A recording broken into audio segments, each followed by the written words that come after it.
Everyone, welcome back to BSG. I hope you're all still having a great time. I know that I'm having a great time so far.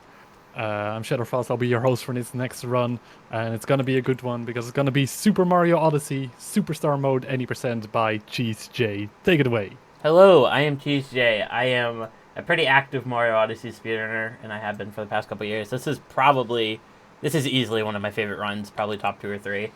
And it's a very brutal run, though. There are multiple places where I can get just pretty hard locked if I'm not playing well. So, yeah. But like I said, this is just a mod for Super Mario Odyssey made by Skullix. So, it's a work in progress mod, though, so I'd say it's like maybe 75% done. Like, once we get to the halfway point, you're going to see some kingdoms that aren't finished. But we'll bring those up once we get there. I think I'm ready to start, so I can give a countdown. And then I think we can start. I'll give a countdown from 3 and start on go here. Okay. 3, 2, 1, go. Okay. Superstar mode. Let's do this. This is a very scary mod, like I said. But Cap's not too bad. This is the first kingdom, and I guess I should go over some basic movement stuff from the regular game. The fastest movement option is rolling, which is just holding the crouch button and then shaking the controller. So you're going to see me shaking the controller a lot because Nintendo loves their motion controls. So, yeah, going to be doing that a lot. And the way to get up to max speed here is with a spinning ground pound or a spin pound. And I'm going to do one of those right here. I just buffer 2 spins with the stick after Mario wakes up here. And then I can do the ground pound inputs, and I will get just a faster ground pound, essentially. And it'll get me up to max speed really fast, just like that. And as you can see, the first change is already there. There's some spinies there, and then there's a troll Goomba right there, because Skullix knows all the speedrunners like to roll over that ledge. But luckily I have a line that doesn't hit the Goomba, so that's good. And then there's another change here. There's no bridge, so I'm going to grab the rocket flyers and do a vector jump, which is just jumping at an angle to get more distance. And that just gets me across the gap, no problem. And then the next change. No frogs in the frog room, only Goombas, so I have to do a kind of tight jump here. Luckily, Skullix was kind enough to place some invisible blocks here. This jump is possible without those invisible blocks, but it is way tighter, so I am very happy Skullix put those there. Just makes it more consistent. And then we're just going to be doing some tight platforming here to complete the rest of the room without the frog. Nothing too bad. And then capture these Goombas just because they're in my way. Cappy got stuck on the railing there, my bad. And now I'm going to be doing the first trick of the run, which is left side. And because I kind of have to, because you're going to see after I complete this trick that there are some spinies blocking the whole path. So it is way faster for me to do that rather than go up the intended way and try to dodge them. And the first boss of the run, Topper, he has changed from the base game. This is just the Bowser Kingdom Toppers fight, except in Cap. So nothing too difficult here. I'd have to do this anyway in a regular Odyssey run, so it's not like I have to... it's not like anything I haven't seen before. And just like that, we're out of Cap pretty quick there. That was pretty solid. And on to Cascade, which is another change kingdom. You're going to see a complete texture change here for Cascade as soon as we get there. But yeah, just a quick cutscene here, and then we're going to be into Cascade. And if you look at the moon there, just a nice touch anytime you've seen the moon in this game. You can't really tell in this cutscene because it's all bright, it's too bright, but the moon is actually Skullix's logo. He changed the moon and all the chain chomps in this game to be look like his logo. So just a nice touch. And you can see Cascade is all dead. All the greenery is dead here. That's kind of just a pilot swap. And small things like this kind of just add flavor to the mod and make it feel unique. Doesn't really change the game in a major way, but it is nice to see some texture changes. And I'm doing a trick here called first moon skip, but I'm actually not skipping the first moon. I just have to come over here and capture the T-Rex because the chain chomp that you would usually use to get the first moon is gone. So I have to come over here and grab this T-Rex to break open this rock over here. But back in the day, back when 1.0 was the fastest version to run on, we would do that movement to skip this first power moon. And I guess I should mention I am playing on 1.0 because that's just the most consistent version for modding the game. But first moon skip does not work in this mod. So I still have to grab it. And I think it's actually faster even if it did work because there's no other moon that's as fast as this one. So, yeah. Now, typically in normal Odyssey, we would do a skip here called Dino Skip where we bounce off a trampoline with the T-Rex to get up to the mid-damn brutal boss fight. But The trampoline's gone because that would be too easy. So I'm going to be doing a skip here off the side called rib skip, which is not really that much slower. It's actually what world record does now because there's a new trick called down skip skip that's used at top level. But yeah, I'm going to do a little bit of a safe setup because I am not great at this trick. I'm going to take my time to step that up a little bit. Okay, let me try that again. Come on now. The skip is a little bit finicky. The camera doesn't like to cooperate. Okay, there we go. Second try. I'll take that. And now we're on to Madame Brood. And the way Skull changed this mod, or this fight, is he made it the Mooncave fight. So you're just gonna see a bunch of extra hats on the Chain Chomp versus the regular game. And I have to do a little bit of different setups here than a normal game just to make the fast strat work. Which is just sandwiching the Chomp between Cappy and Mario to get the hats off quicker. You're also going to see me going on my way for coins a lot in this run, and that's because I need a lot of coins for moons, and I like to buy life apart from one of the final bosses, the Madame Brutal fight in Bowser's, but we'll get to that once I get there. But just know I need a lot of coins for this run, and because I'm on version 1.0, I don't have the coin hand arts, which give me 200 coins each. So I have to grab whatever coins are in my path, which makes routing a little bit harder. But yeah, shouldn't be too bad. And that's the first two bosses done. Nice and easy. Those first two bosses are kind of a pushover. Definitely harder than the regular game, but still kind of a pushover.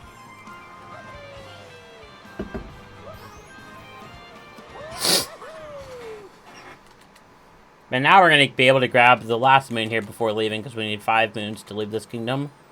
And that is the chest moon here, but you're going to see in a second that it's blocked off. But I can use a very tightly timed dive to get right in there. You'll be able to see here after this little cutscene here. Where Cappy tells me I have to globe to leave the kingdom, even though I already know that. There we go, yeah. Just a nice time dive. And then I'm going to try to do a trick here called chest clip to get up a little bit quicker. Where I do a backflip and a well-timed cap throw. Just to jump Mario upwards and clip to the ceiling. And just like that, we're out of Cascade. That was pretty clean, all things considered. I will take that. Yeah, not too bad. I will definitely take that Cascade on a no reset scenario here. Now we're going to be moving on to Sand. And Sand is definitely the first hard kingdom in the run. Captain Cascade, like I said, kind of pushovers. But Sand is definitely where the run definitely starts to take form and you get to see the true difficulty of this mod. Because Skullix changed the ground, so the floor is lava. But luckily, Sand Kingdom is massive, so if the floor was lava, it would lag the game really bad. So instead of making it actual lava, Skullix just made it so if you touch the ground, you take damage. So I can abuse that a little bit and just take damage boosts to get around everywhere. But it does mean I'm going to be on low health for a lot of the kingdom, so it's very easy to die if I'm not careful. So I have to make sure I'm doing my movement very particularly. You'll see that here in a second. Now the first moon is actually one you probably would never find casually in this mod ever. There's a lot of moons in this mod that there's no way you find casually. There's like, people had to look up the moon files just to figure out where they were. And this is this one right here. Right behind the Odyssey there. I know I said the ground is lava there, but if you touch the very edge there, you can get a jump off and not take damage. And save like 2 seconds. It's very tight though. And there you go, there it is. The ground is lava. There we go, grabbing the checkpoint to refill my health. And then we're going to be planting the seed in this pot for a quick moon. But typically those seeds take 20 minutes to grow. But if I go into the home menu right here and go to the system settings, down to system, down to date and time, and then I update my clock by 1 hour. That will trick the game into thinking 20 minutes has passed, and the seed will grow instantly as soon as we leave this room here. And the reason we do it while we're in this room is so we don't have to watch the growing animation of the seed. It can just be right, ready for me right here as soon as I leave. And that is one spot where you take force damage. If you want to do that, moon damages, you have to warp out. But I don't care about that, so we're just going to take the hit. And then this bird that's usually in the normal game is way higher up, so I have to do a pretty specific setup here to grab it. Okay, almost missed it. Okay. Oh, Cappy. Okay, come on. Cooperate. Oh my god, okay. It's very awkward. I don't have a lot of room to work with there, so stuff like that happens. It's very easy for Cappy to get latched onto that little post there. But there we go. Not too bad. And then this moon is another one that's hard to find casually, but it's just right there. On an hidden, invisible platform in the middle of the air. The last place you would check. But I just know this stuff because I run the game. So there you go.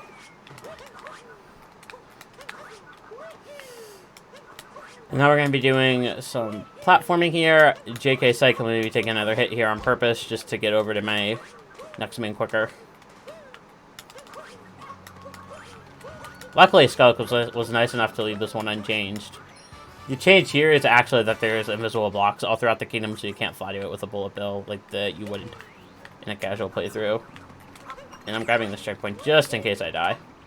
Because if I die without grabbing it, I would be going all the way back to town, and that would be like an extra 30 seconds of time loss, and we don't want that. Okay, there we go.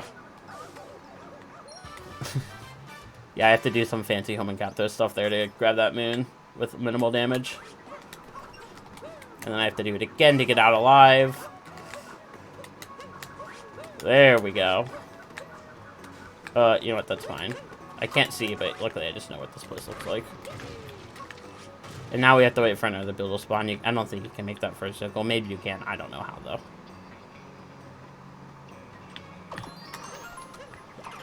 There we go. And the reason I have to hit that P-switch is because this moon over here on the pillar is on a timer challenge now. But luckily I can use some faster bullet bill mechanics just to get it real easy. I'm going to play this a little bit safe here. And I'm going to set up a vault here.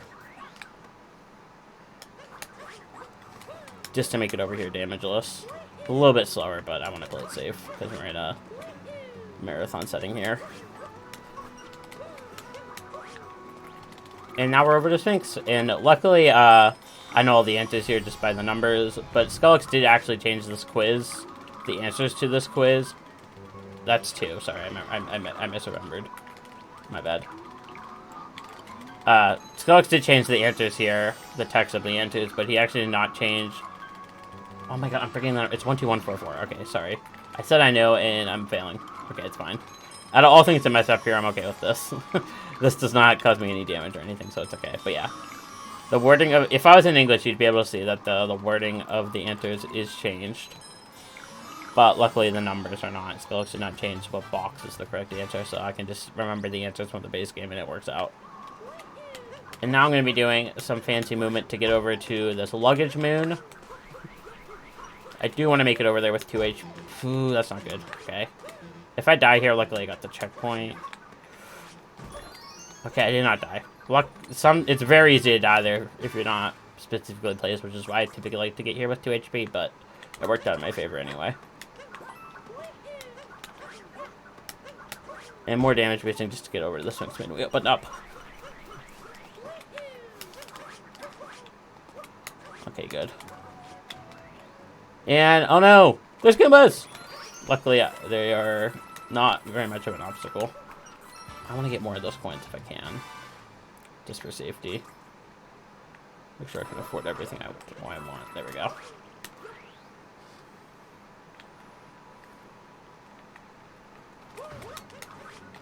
Now this next one is another one you'd struggle to find casually. There actually isn't a way to find it. If you bring a Moai over to this area, you'll see this invisible platform right here. And that's how you're supposed to find it. That's the intended strat. But I just know the movement, so we're going to do that. And now I have to wait for this cycle. I'm dead. Oh, maybe not. Okay, I got lucky. I don't know how that worked, but I just got really lucky. I definitely deserve to die there. I mistimed that. I have to wait for that pipe that's put me in the room to despawn before I can leave there. That's what I was waiting for. Now this bullet bill minute is pretty precise. I need to get up this hill without killing the bill. Ideally, because the box is in a different place that you need more height to get to. It's pretty specific. Luckily, it doesn't take too long to retry. Ah, that was almost it. Okay. It's okay. Really? What am I doing wrong here? This usually just works. I don't know what I'm doing wrong here now. Stuff like this can just break for no reason. There we go. Okay. Yeah, sometimes there's a lot of stuff like that where it's just kind of janky, and sometimes it just doesn't work and you lose time to it. But that didn't take too long, so I'm okay with that.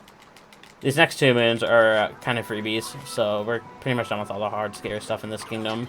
I am very happy I can add this one, Deathless. Well, at least, I guess I could still die right here, but nope.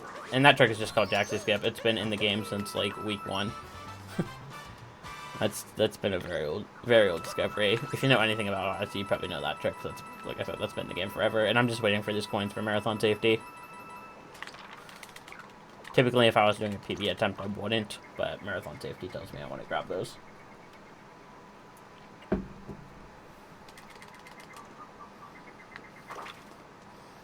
And now the last moon, the shot moon, you're gonna, like I said, you're gonna see me grab a lot of shot moons because they just cost 100 coins and there is no risk to them, so gonna be grabbing a lot of those, which is one of the reasons why I need a lot of coins. But yeah, I will take the sand exit. This was a pretty solid sand, all things considered. Could have been way worse. Deathless is usually my goal for this kingdom, and that's what happened, so I will take that. Now we're on to Lake. And the big change Skellex made to Lake is that the water in Lake is the icy water from Snow Kingdom. So that also means, because the fish in Lake Kingdom are the red Cheep Cheeps and not the purple ones from Snow Kingdom, you cannot use the fish either. There are fish there, but you cannot use them. As soon as you capture them, you get forced out of them. So you can't use the fish at all. So you're going to see me swimming with Mario a little bit and just taking damage like I did for sand. There was a lot of points in this run where I just damage boost my way through stuff just to get through it a little bit faster.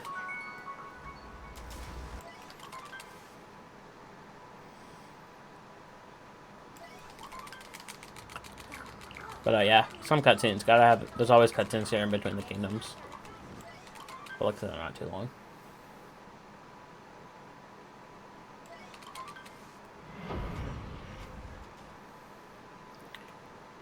Okay, first main here is taking notes, dive, and swim. This is the same way I would do it in the base game, luckily. Except I'm going to be taking a hit, like I said.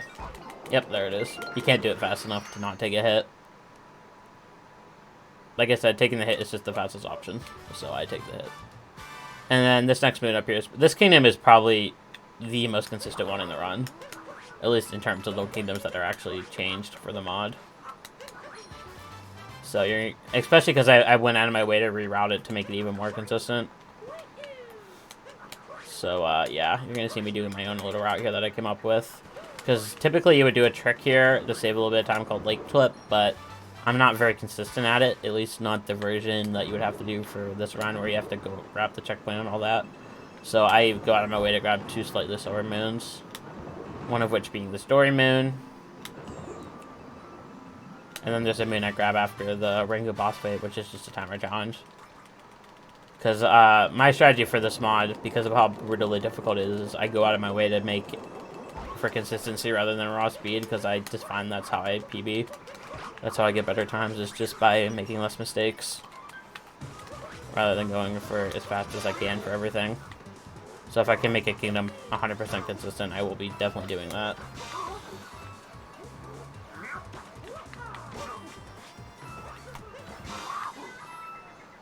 And this is another fight that's not changed from the base game. I think it might be the fight from Snow Kingdom, the Snow Rango fight from the base game, but the fast chat will never let us know, because they're the fast chat for Lake Rango and Snow Rango are the exact same. So yeah, I just killed that guy with these. I guess some of the brutals in this mod are definitely difficult. Spirit is a good example of that, which is coming up here in Wooded at the end. You'll definitely see me. You might see me struggle a little bit with Spirit. Hopefully not. But Spirit's definitely harder than the base game. But Rango is definitely a pushover. Like I said, we're going to be warping up here for a timer challenge. This timer challenge is changed from the base game. The timer is way tighter. So I might fail it like once. No, okay, I'm not. There you go. You can see how tight that is. It's already gone. I have to have perfect movement to get that. But it is definitely more consistent than the light clip moon, and barely loses me any time.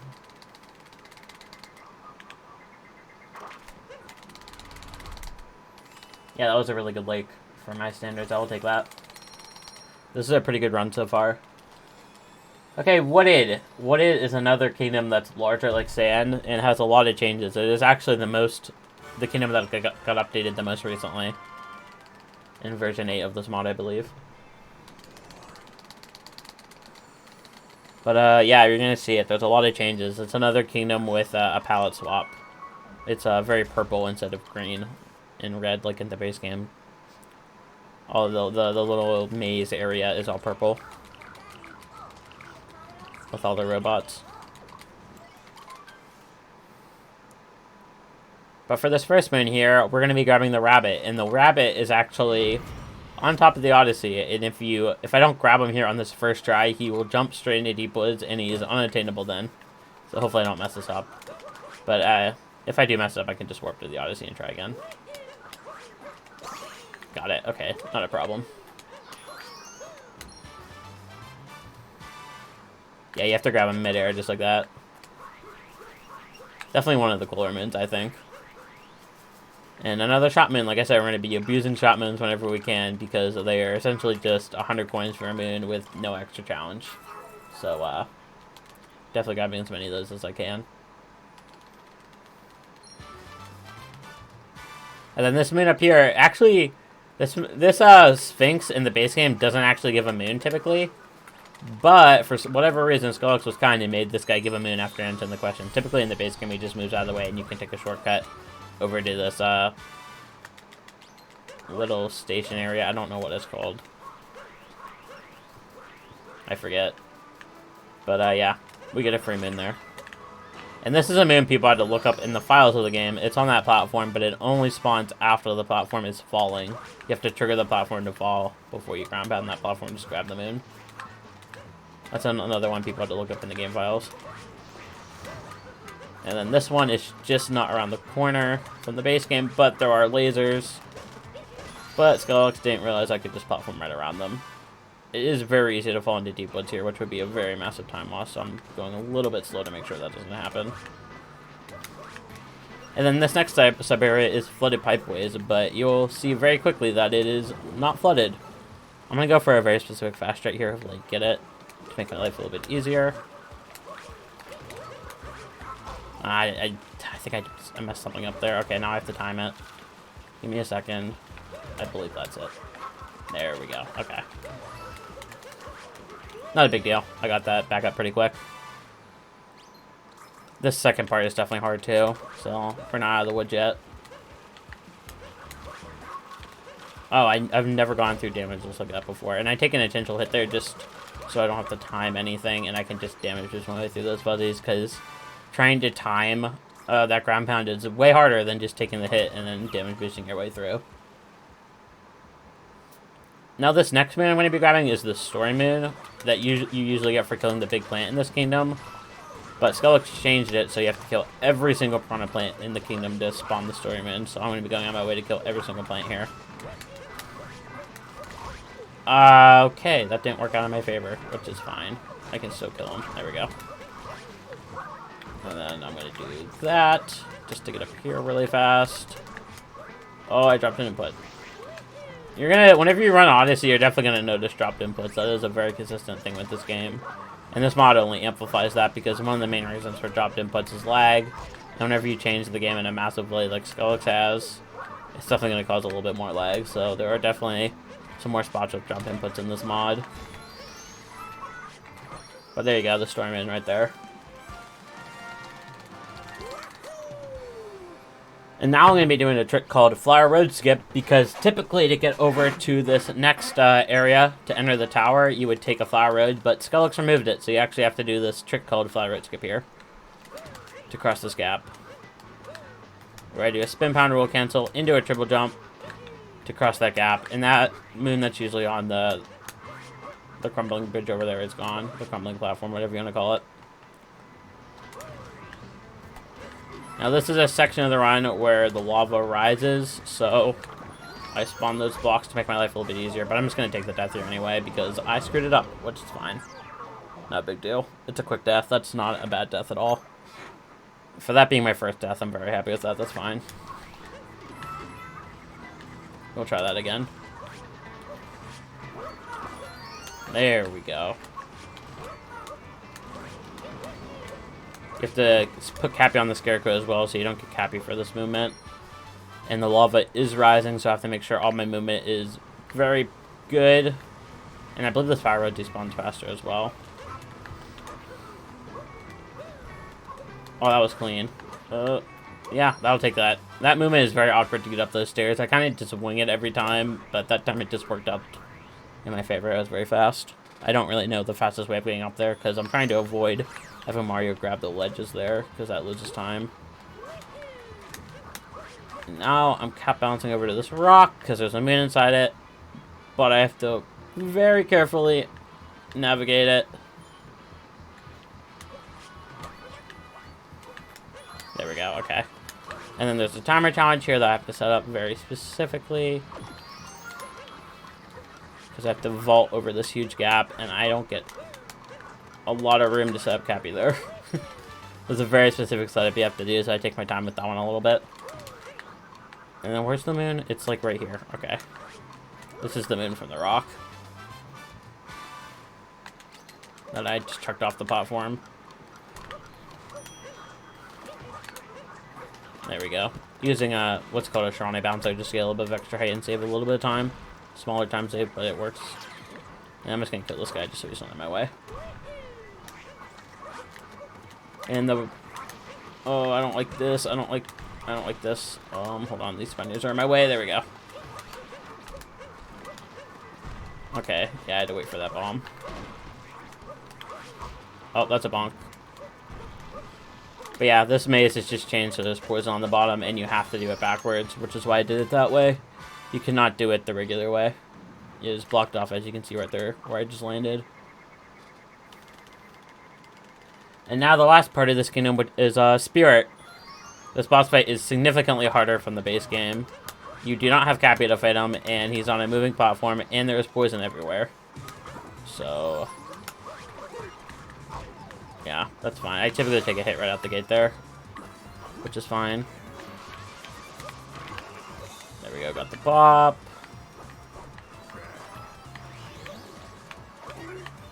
There we go, got the double. Ooh, okay, good. Okay, one more. I did not want to side flip there, but that works. Okay, cool. Yeah, that was really clean. That was a really good wooded. That was the best wooded I've ever done, I think. I believe this will hold. And it is very specific that you want to end with 2 health instead of 1 here because the poison does not despawn whenever the fight ends, and there is a chance that as soon as the fight ends, if you're on 1 HP, you just die before even getting a chance to move. So, yeah. Very clean there. That was a very clean wooded. Other than the 1 death in the tower, there was really no other mistakes. That was really clean. But now, we have to go into the scariest, one of the scariest parts of the run, arguably the scariest, Cloud Kingdom, and you're going to see very quickly why that is. I'm going to explain it now because I'm probably not going to be able to commentate much during it because I just need full focus so I don't make any mistakes here because it is very hard. This is definitely the thing I have to focus on the hardest out of any speedrun I do. The change Skellix made is there are dry bones scattered throughout the arena, and there is a massive spike bar that spins across the arena that you have to dodge while fighting Bowser. You essentially have to play jump rope while fighting Bowser. So I'm going to be doing very specific movement and moving my camera in very specific ways, so I always have that spike bar in camera, so I know when to jump over it, and I'm going to be timing my hits with Bowser in a very specific way, so I don't take damage as soon as I knock him away. Because if you take damage after knocking him away at a specific frame, the game will crash and you will lose about 2 minutes. So I'm trying to avoid that at all costs. And I know it takes 16 hits to knock Bowser away on the first 2 phases. So I'm going to be taking advantage of that knowledge to time my hits very specifically. But here we go. Let's hope I get this first try. I put a lot of practice into this. This is probably the thing I'm most nervous about. This in the Mecha Brutal. That's fine. I'm okay with that hit. I get health. There is a good bit of health you get throughout this fight. I'm okay with that. Typically, I don't get them there because I have to time everything specifically.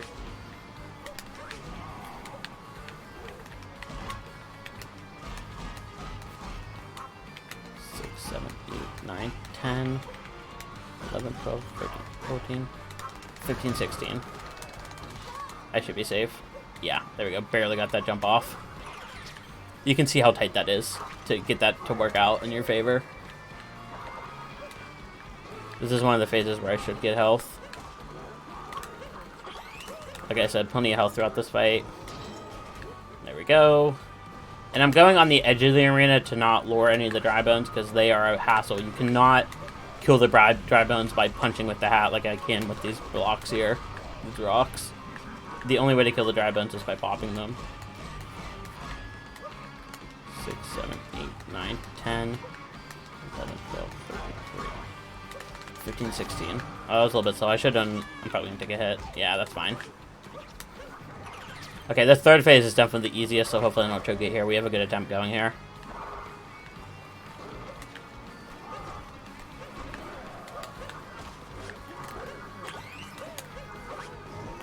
Perfect, okay. And you're going to see here the reason why the third phase is the easiest. Ah, he saw me. And I'm going to take a hit there, that's fine.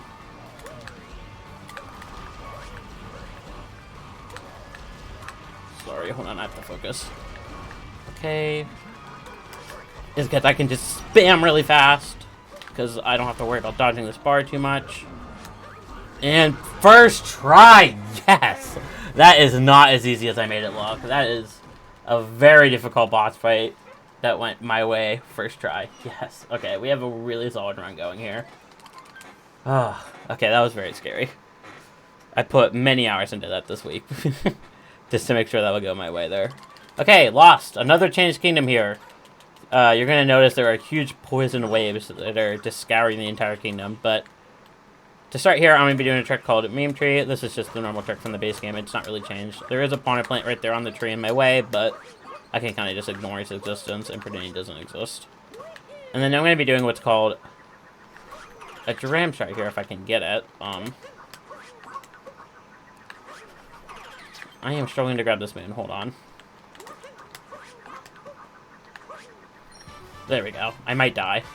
But, yeah. Where I just grab the moon and then I shake the homing cappy there. So I teleport to the fork. A little bit of sloppiness there, but it's fine. And you're going to notice there are two invisible blocks there. I tried to grab the butterfly early to save some time.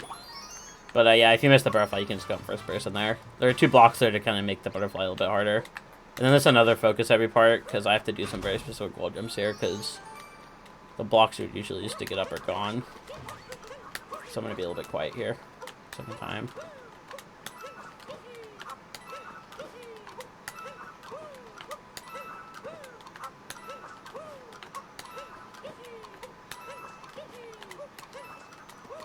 Oh, this bad.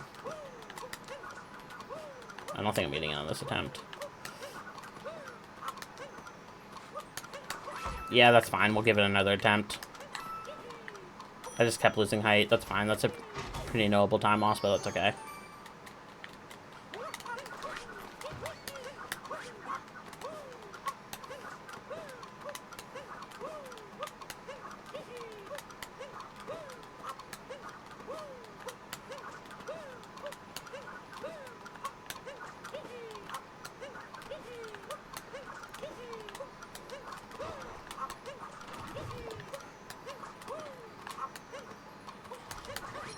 And then I can just hold Cappy out here and I should be able to bounce off him. Yeah, there we go, to get the height I need. Oh, got wrecked. Got sniped a little bit there by the plant. And we're going to be buying another shot moon. Second try there is not too bad. That's definitely precise movement, so I will not complain about that.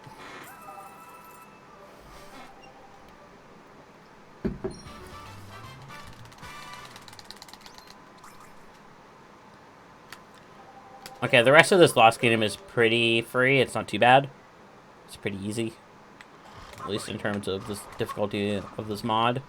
The next main here, cave guarding. That's not going to work. Skellig put some barrels in the way to kind of make my life a little bit awkward here. There we go. There we go. Make my life a little bit harder, but if you just time 2 spin throws well, you can get those no problem. And then this is another awkward ground pound moon coming up here. If I have to ground pound, well, I don't know if the platform has to be moving or not. I don't know. It's awkward. I just know it's on that platform, and sometimes it works, sometimes it doesn't. No, I missed the platform. I tried to land on the platform there to grab that moon. That's fine. I got Cloud first try. I can't really complain about this loss not going in my favor. It's fine.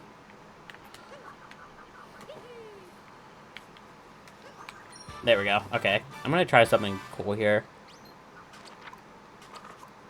Okay, you can, if you open the map frame perfectly there, you can warp off the poison and not die. But I didn't get it. Not a big deal. I should also mention this entire time, and the reason I climbed that tree at the beginning and did that main tree trick is because if any point if I enter Klepto's trigger zone here, which is this bird here, he'll steal my hat and I'll have to play without Cappy for the rest of the kingdom, which is not something I really want to do in a mod like this. So to avoid that happening, I can trigger him there, and then I'm free to roam the entire kingdom.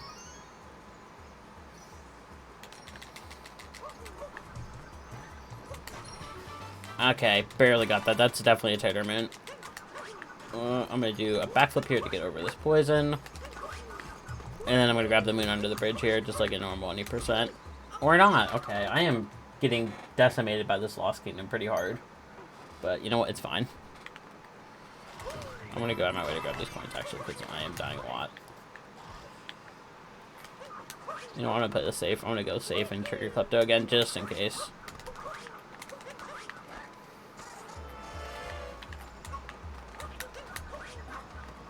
Go.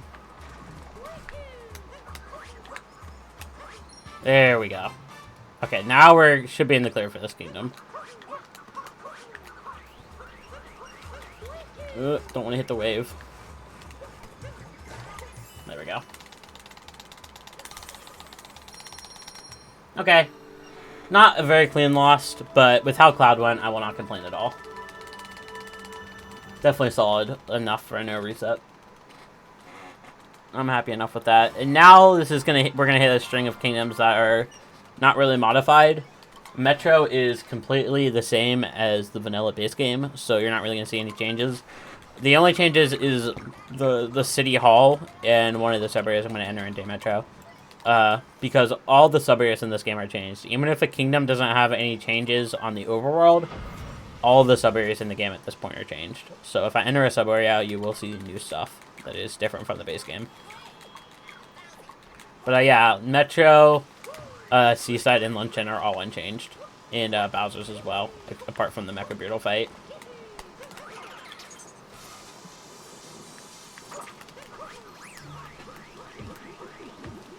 But yeah. Be a good moment for a few quick words, then? Yeah, go ahead. Alright, thank you, because I'd like to remind everyone that we still got a couple of donation incentives open right now, especially for the Pokemon Scarlet Teal Mask run that's going to be happening at the end of the marathon. 2 incentives open for that, one of them being the Medicham name choice.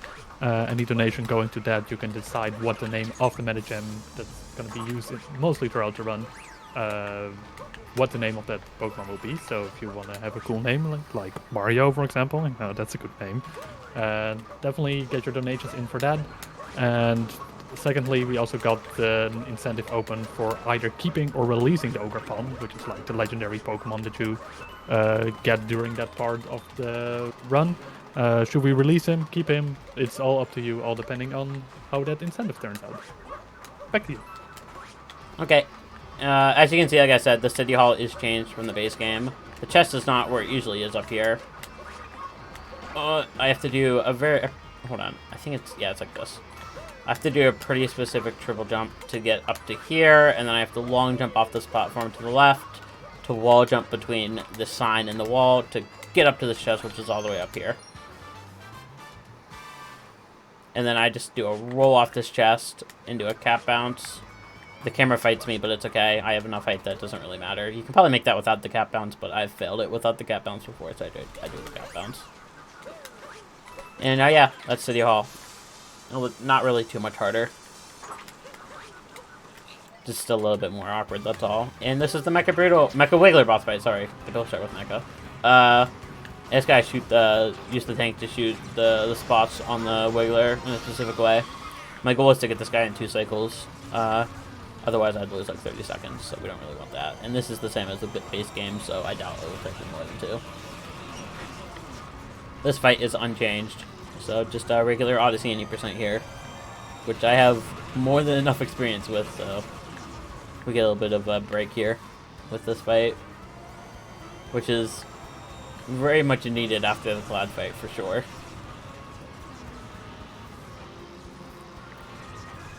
Okay, I'm gonna shoot 2 of the Wiggler eyes. If you shoot all those fireballs, the Wiggler will stop moving sooner, and you can't really 2 cycle as easily. So that's why I just take damage for one of them, so I can get more time to shoot the Wiggler and kill it in 2 cycles really fast, just like that. Okay, that was a pretty clean night metro.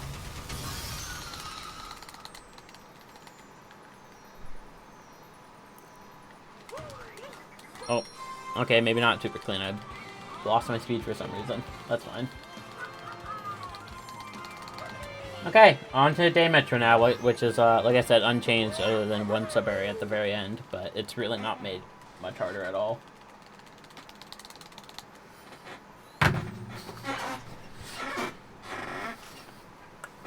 We're going to be doing another one of those fancy jump shots out the gate here.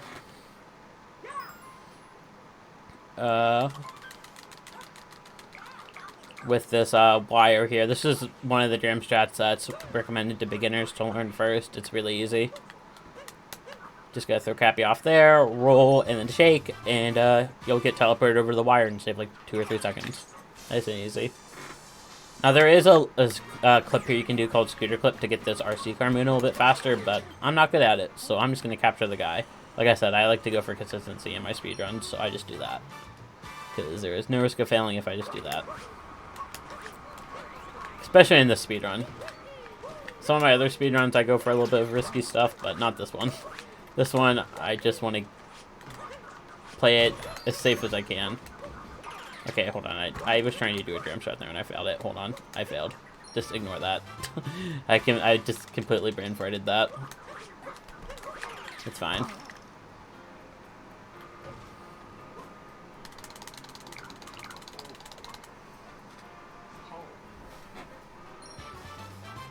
And the best man in the game.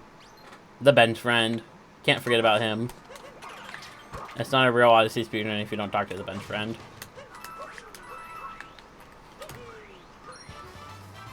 And I'm going to do a little bit of a reroute here. It's not the fastest route for the kingdom, but it's probably the oh, okay, that's like pretty pixel-tate what I just did there, where I just broke the box. Okay. I'm doing a route called Musicians Early. It was discovered years ago, but it is probably the fastest route for Superstar mode. There is a faster route you could do where you don't grab any musicians, but it requires you to do the bullet bill sub-area. And like I said earlier, all the sub-areas in the game are changed, so if I can avoid doing a sub-area, let's just do that, because doing that one fast enough to make it worth it is probably not going to happen in a mod like this, so we're just going to pretend it doesn't exist and just grab the musicians.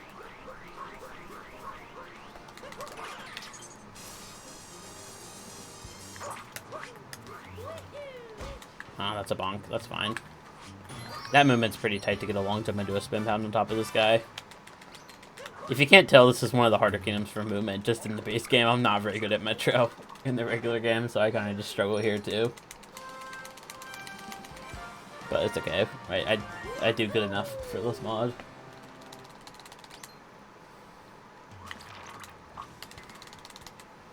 And now we warp up here to grab some other quick moons, and then finish off with the People's Room sub-area that I've been mentioning this whole time. That's changed. Gonna do another one of those vector jumps to cross this gap really fast here.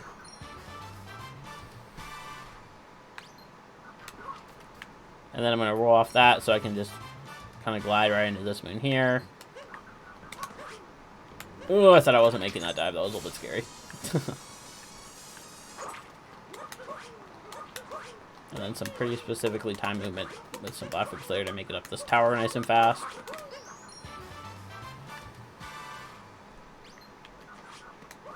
Oh, that didn't work. I tried to do a ground pounder roll, but it didn't work out. It's fine. We'll do that.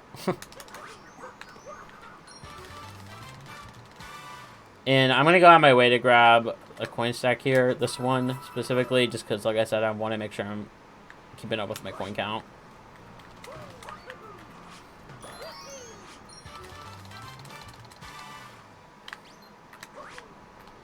And then I'm going to drop down here and enter into the people's room. And now the change for this one, just like in Lake Kingdom we saw, the timer is really tight for this lever. So I trigger as late as I possibly can there. There we go, I got a good people cycle there. And I was able to just skip a slim right through. And the second moon is changed as well. You need to use very specific movement to get to that pool. I think there's other pools, but that's just the way I do it. And just like that, we're going to be out of Metro here. And on to Snow, which is another changed kingdom. It is going to be the last kingdom that has a full palette swap that we're going to see until Moon Kingdom. But like I said, the Mecha Brutal boss fight is changed in Bowser's Kingdom, so we will see that as well. But I guess as a halfway point, if you're interested on pace, I believe I am... It looks like I am 2.5 minutes ahead of PB, it looks like. So this is a really good run. Let's hope I don't throw it away to Mech. But it is a very realistic chance I do. Okay, Snow Kingdom. Lots of hard stuff here, so... yeah.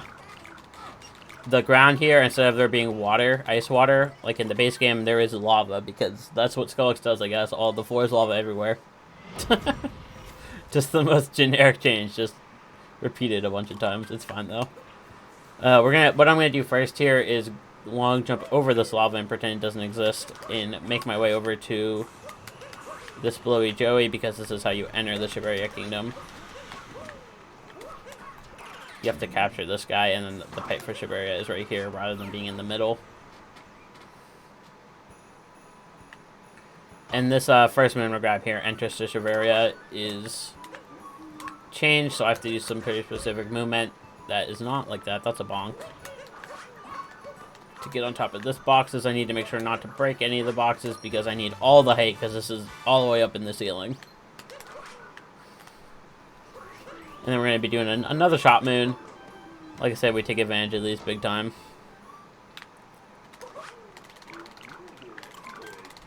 And then after the shot moon, we're going to be doing a pretty precise trick jump here, because the normal way to get to this chest moon that I'm going to be trying to grab here is just by jumping off an umbrella, but that umbrella is gone, I believe. And the other way is just by climbing the pole and then walking over the bridge, but the bridge is blocked off by some ice, so I have to do a very hard trick jump here to grab it. I am actually the only one that does this version of the trick jump. I came up with this one on my own because I think it's more consistent.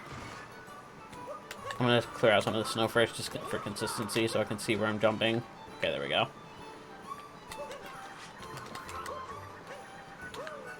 That's not going to work. I didn't have speed. I don't know where my speed went, so I'm just not even going to attempt that. We're going to go again.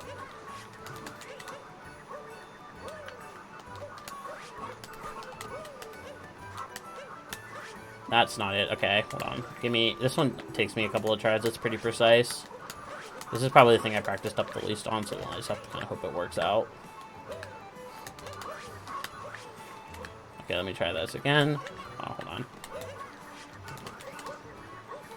I'm not jumping off the lip there. Oh, okay. I need to make sure I don't trigger that spiny either. Oh, I need to get a triple throw. Yeah, that's not going to work either. This is a hard jump.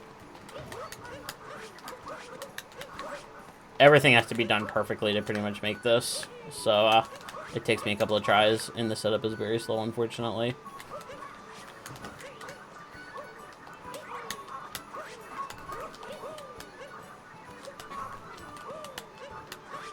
I was almost dead. I almost grabbed the lip there.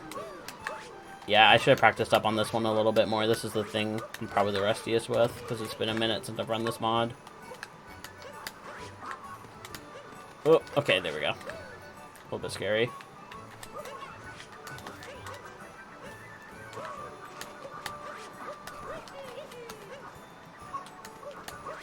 There we go. Okay, I will take that. That was a very tight triple jump.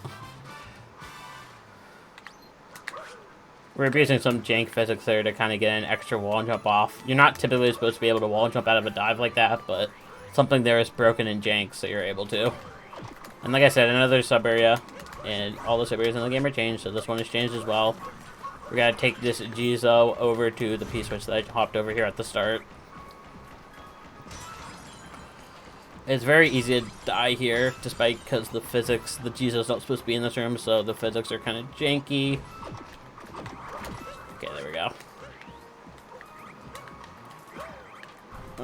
And there we go. Yeah, placing the Jizo on that button opens up the wall for this man.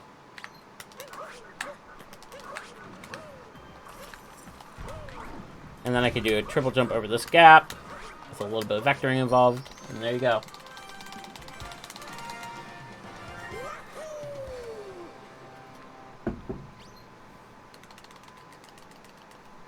This storyman isn't changed for anyone wondering. I believe you can just go up top and do it the casual way if you wanted, but crossing that gap is mad easy. And we are going to be entering all 4 rooms here just because they all have fast moves. We're going to be grabbing 2 of the story moons, and then the other 2 are just going to be going in for the secret moons, and that's it. This one, as you can obviously see, the change is ice, water, and eels.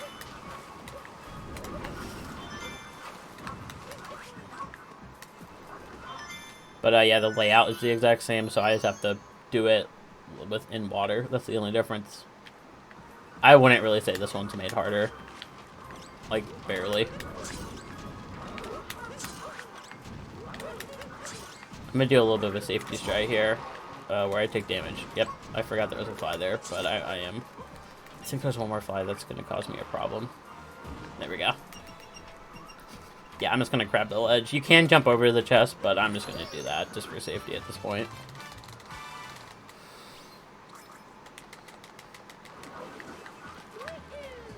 And then I'm going to long jump over to the story moon. And just like that, we have another moon.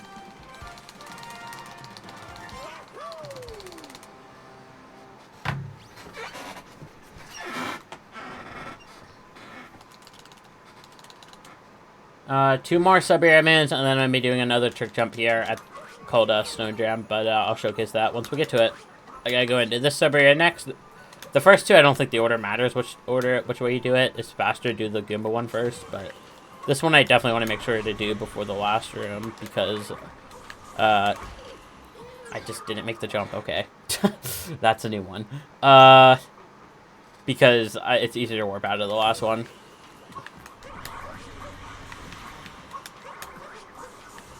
We'll long jump this time. There we go. Okay, there we go. And then the moon, Skullix wants you to think the moon's up there in the glowy spot still, but it's right there.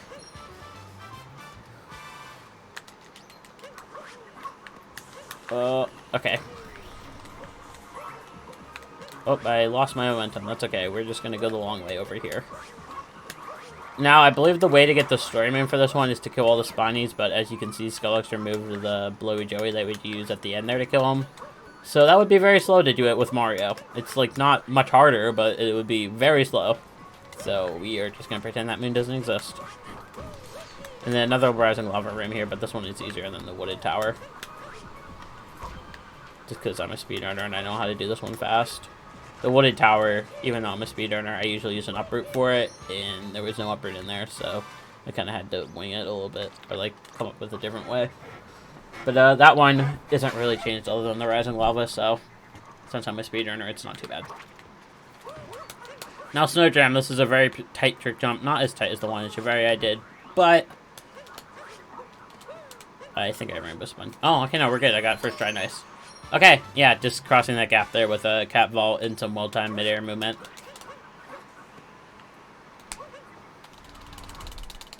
I will take that. So we lost a little bit of time in this area, but still looking like a pretty solid run. That trick jump in the Shiveria was giving me a little bit of trouble, but other than that, pretty solid. I will take that.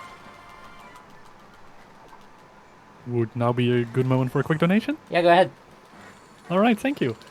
We have a €3 donation by Fearful saying, I know an Onion Knight when I see one. And this is going to the name Onion Knight for naming the Medicham during the Pokemon run. Thank you so much for that donation, Fearful. Back to you. Okay, Seaside. This kingdom is actually made faster in this mod, believe it or not. This kingdom is literally faster in this mod than the base game. And easier, I would say, which is very refreshing to have a kingdom like that, let me tell you. This first moon is completely unchanged. The overworld is completely unchanged, with some exceptions. Anytime you go into an area that's like an alcove, that's not viewable just by looking in the overworld, that is changed, and this sub-area right here is changed. The sub-areas in the kingdom are changed, like I keep saying. And the reason this kingdom's faster is because this moon is right here. Look at that. You don't have to go all the way across the room. You can just jump up the pipe and grab it. Wow, so much harder. Thank you, Skellux. Much appreciated. And then this room right here, like I said, if it's in an alcove, it's going to be changed as well.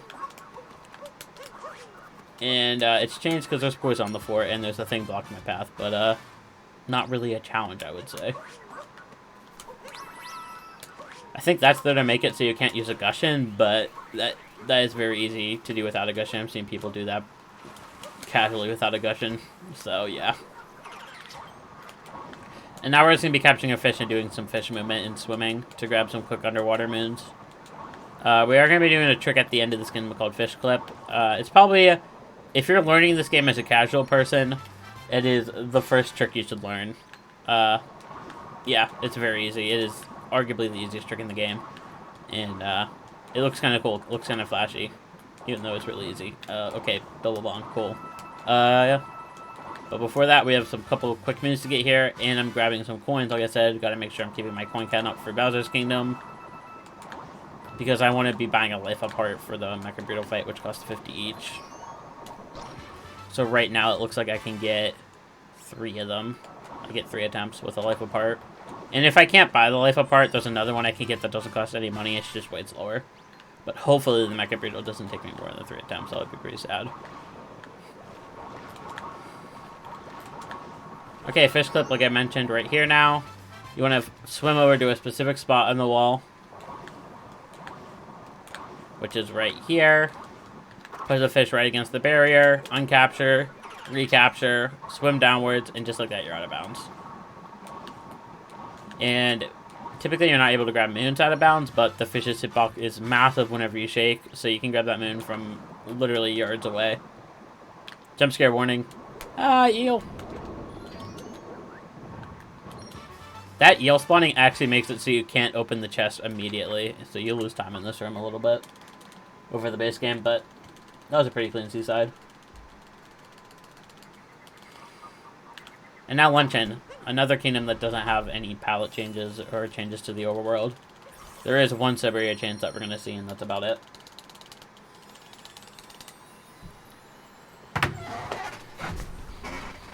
But yeah, making pretty decent pace throughout this mod.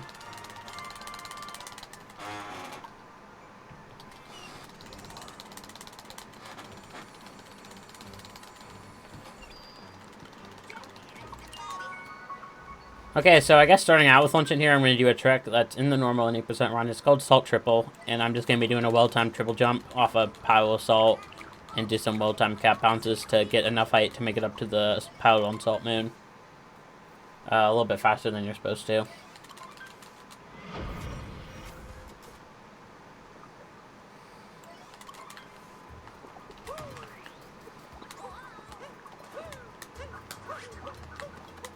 Just like that.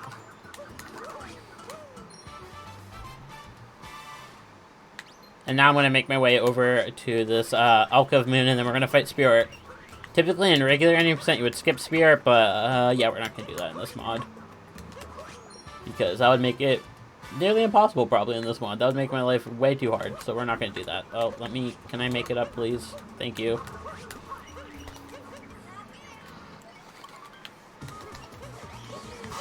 I don't even know regular Spiritless unlike the base game, so we're just fighting this guy. Nice and easy, man, so can't complain.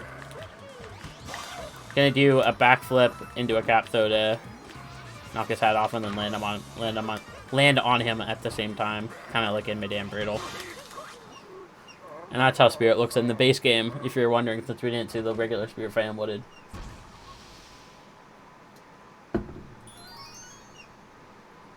Now, I always forget this next sub-area is actually changed because I go into muscle memory mode, so I'm saying it now so I remember, and I don't screw it up. It's not much harder, but if I go into muscle memory, I'll screw it up. This next sub-area down here, it's still pretty much just as easy as the base game. We're only going to be grabbing the one moon, which is down here. It's this hat door, and you don't have Cappy for this room, so I have to do dive into a bonk. I guess the bonk doesn't matter, but into a damage boost to get enough distance to clear that gap. And then I'll be taking another damage boost or two here. Okay, just one to make it back.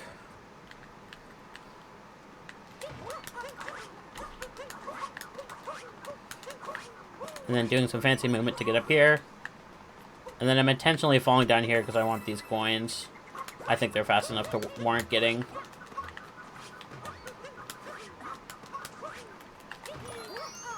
There we go. And a lot of this is just regular 90% movement from here out until Forks Room. And then after Forks Room too. Gonna be doing a triple jump.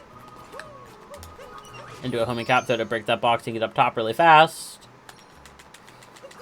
And I'm gonna be doing a cap throw immediately. I believe it's called a frame throw, just to get a little bit of speed into the moon.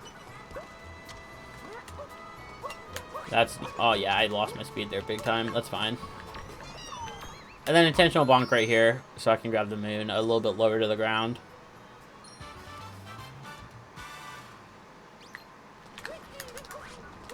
So I don't have to wait as long to start the backflip. And then I'm going to be doing a camera manipulation here. That's fine. I tried to get a roll cancel off, that's fine. So I can spawn the Podobo a little bit later. And grab him immediately here, rather than having to wait out a cycle. And then this is the change I was talking about with the fork sub-area. Arguably one of the most infamous ones from the game. One of the most memorable.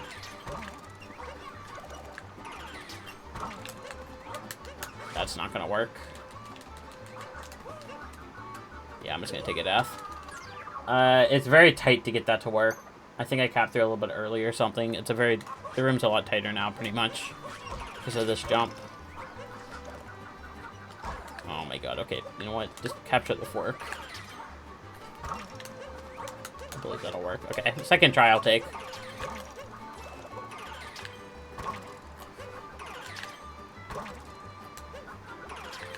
And then the fork locations are pretty much changed for the entire room.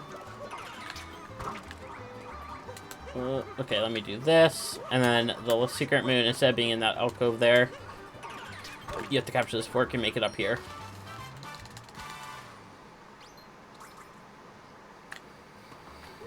And then just a long jump over to their moon. This moon isn't changed. I mean, the sub-area is changed, but the location of this moon isn't changed or anything, so just don't jump down to it.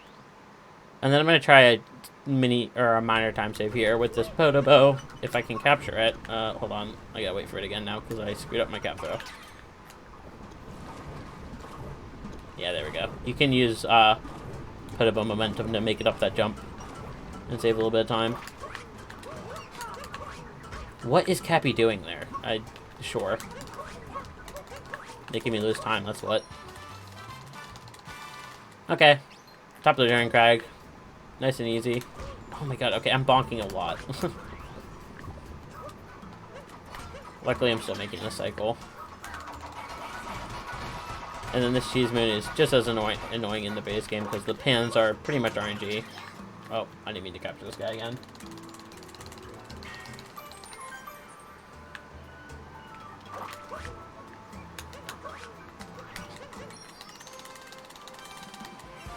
There we go. Just a little bit more movement here. 2 more regular moons and then 1 multi-moon to finish off this kingdom. Gonna be letting up this torch and then doing some fancy movement to get her behind the mountain really fast and grab that ground pound moon. Oh my god, I keep messing up my movement. I'm messing up the easy stuff but getting all the hard stuff. That's kind of how this run's going today.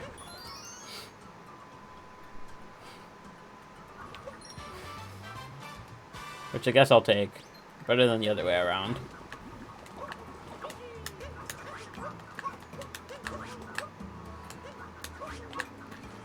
There we go.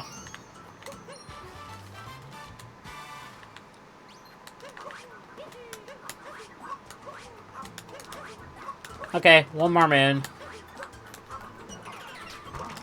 And just this multi-moon and then we can globe and leave.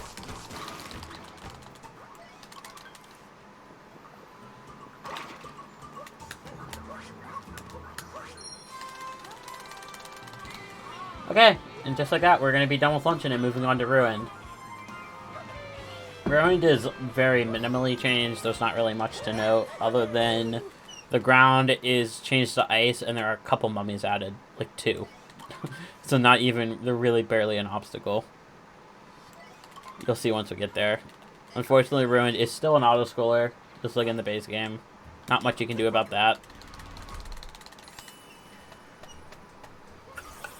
So I'm going to be doing like I do in the regular game, which is just taking damage to get on top of the dragon faster and pulling the pegs as fast as I can.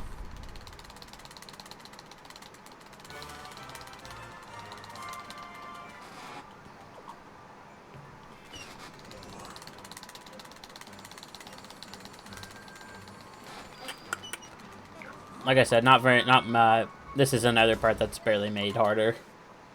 But, it's definitely okay because, like I said, Mecha Brutal is still lurking, and that is arguably the hardest boss of the run. Cloud is difficult, but I think Mecha Brutal is harder and less consistent.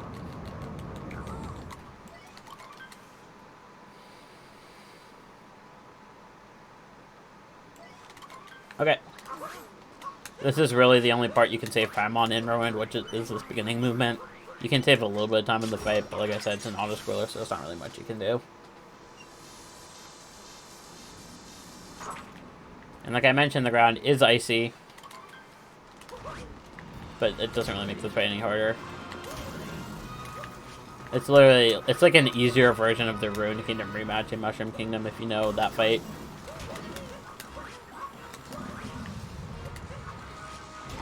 That's fine.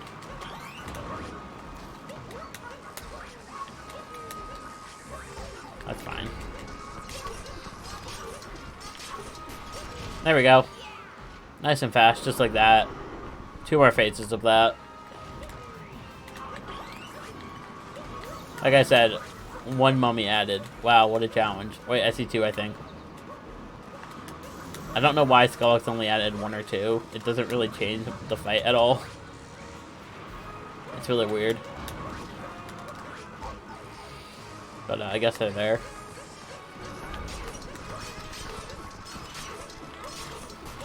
I know it's possible to add more here, because like I said, in the Ruined Kingdom rematch in Mushroom Kingdom, there's like 20.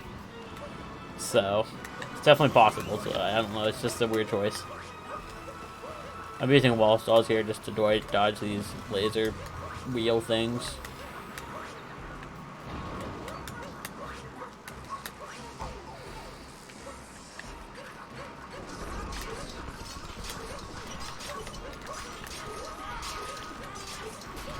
I will take that. Nice and easy. On to Bowser's, which is another kingdom that's unchanged apart from Mecha Brutal. So you're going to see the same normal any % gameplay up until we get to Mech.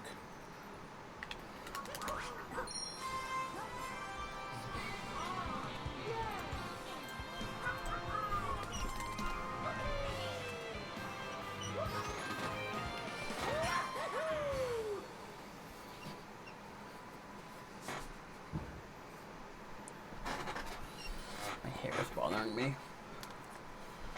Okay, there we go. Okay, globing now. On the Mech. On to Bowser's. I guess if you want a pace update, I am going to be about a minute ahead entering Bowser, so definitely PB possible.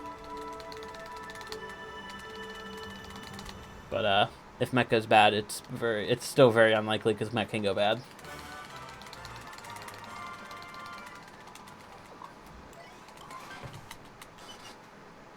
Been golden a lot. Time for another donation? Yeah, go ahead. Alright, thank you. We got a €4 donation by Nebumug saying, donation for pretty number. Thanks for another great event. And it did become a really pretty number by having 222 euros right now in total donations. So thank you so much for that donation. I agree, that is a pretty number.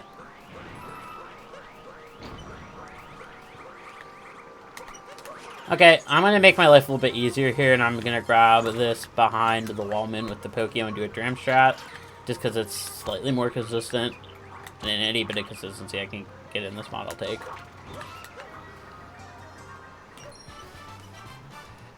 Just leaving Happy up there with the Pokio so I can home in after grabbing the moon and just teleport up.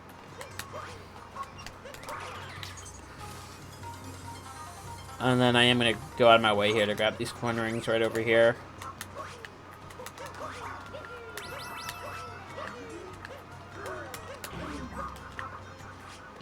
And then there's a couple more coins that spawn here that I want.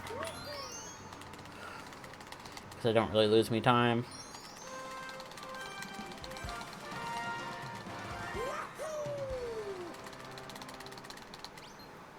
And on to shards. This is a very technical part of the run, very specific movement you have to do it fast. I'm going to be going for a strat called dive back on the second shard.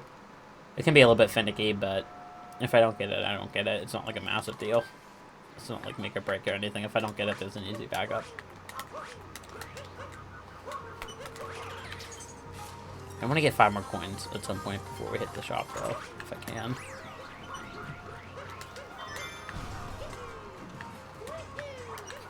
I actually forgot I was doing dive back, I'll be completely honest. I said it and then forgot to do it. Oh well, good enough.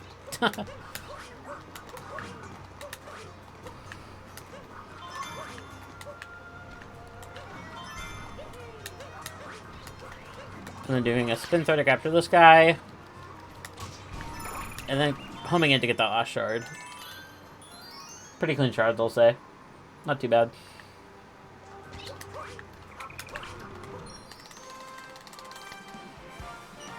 And then we're going to be grabbing a moon right here. That's just on the roof off to my right here. After the story moon. And then we're going to be doing the brutal boss fights.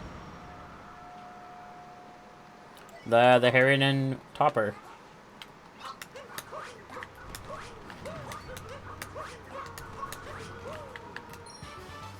But before we get there, I'm going to be heading over to the shop island, because I have to, and I'm going to be going into the shop, which is something you typically wouldn't do in the base game.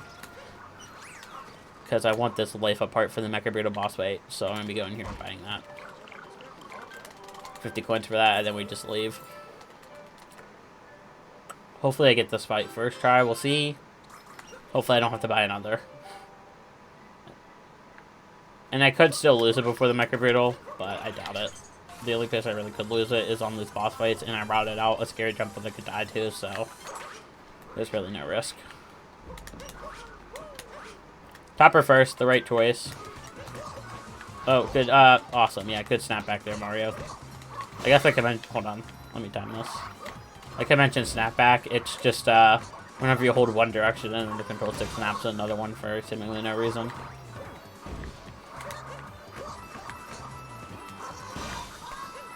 It's fine. As long as I don't take 2 more hits, I'll be fine. 1 hit is not the end of the world.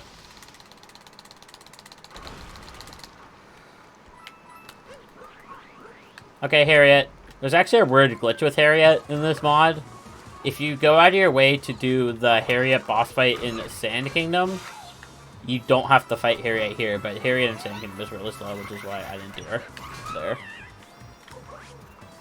And I think it's just because the Harriet boss fight in Sand Kingdom is changed, so it's the Bowser version, so it's a little bit harder, so it like glitches out and doesn't spawn Harriet here.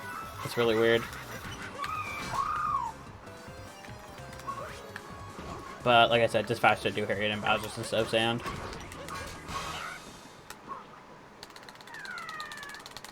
And just like that, we're going to be done with this halfway through Bowser's. Done with this bunnies portion.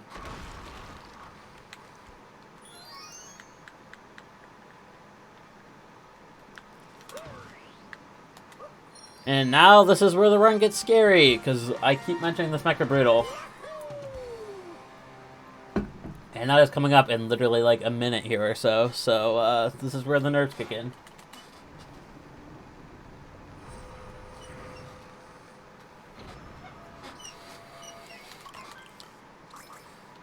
I guess I should mention the Mecha Brutal before I get there so I can focus on it.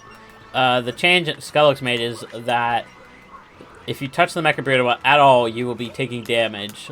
So you can't really do the birdless strategy like you would do in regular Odyssey 80% speedruns. Doing some safe movement here just so I don't die. Oh, come on, give me the capture. Give me the capture. Thank you.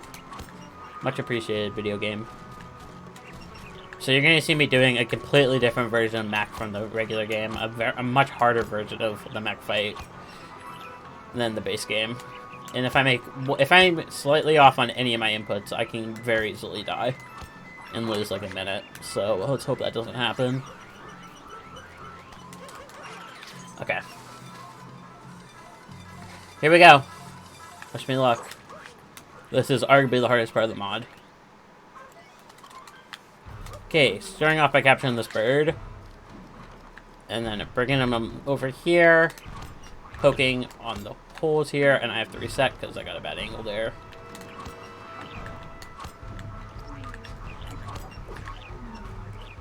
Keeping the bird alive and then ground pounding Rango. Oh, that's not great news. Yeah, it's just over. Okay, that's one attempt down the drain. If I don't get that spin pound, it's just over because the mech glitches out, as you can see, and he's out of the arena. So I pretty much just have to force a death here, and then buy a heart and try again. Not a big deal. If I can die, it's... Yeah, the mech's gone. Okay, is there a bird here still that I can... Please spawn in so I can die. There we go. Yeah. There is a very specific way you have to kill this mech, otherwise it is very glitchy, and... Yeah, that can happen. Not fun. Gonna buy another life up right here and try again. If I'm just slightly off on that topper hit, I just fall off like you saw there.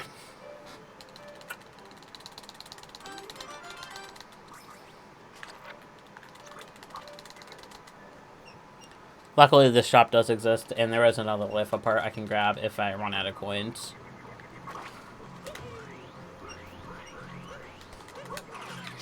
Okay, here we go again. Hopefully I can get it this time.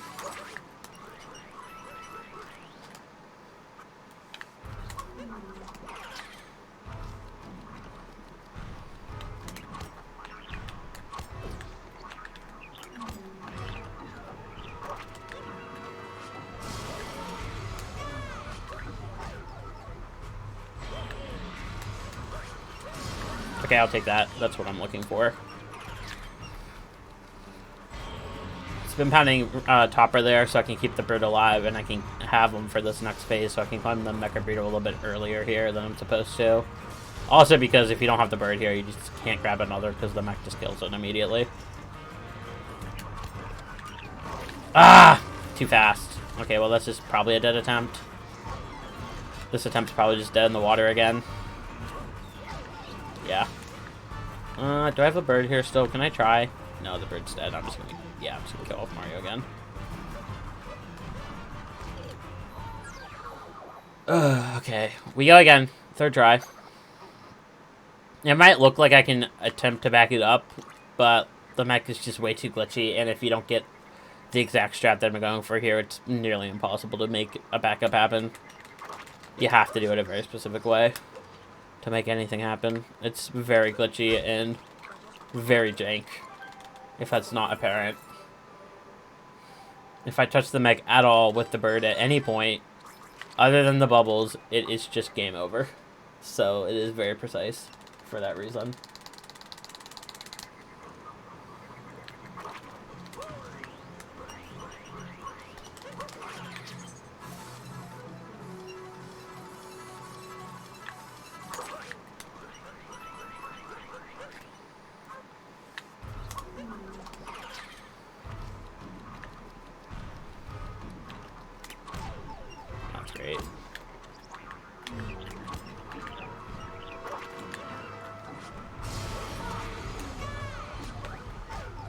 It's fine.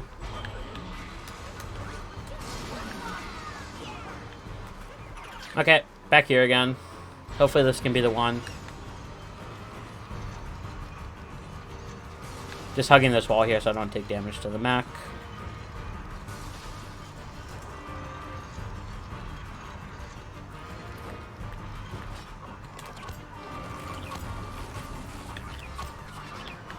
Okay, maybe.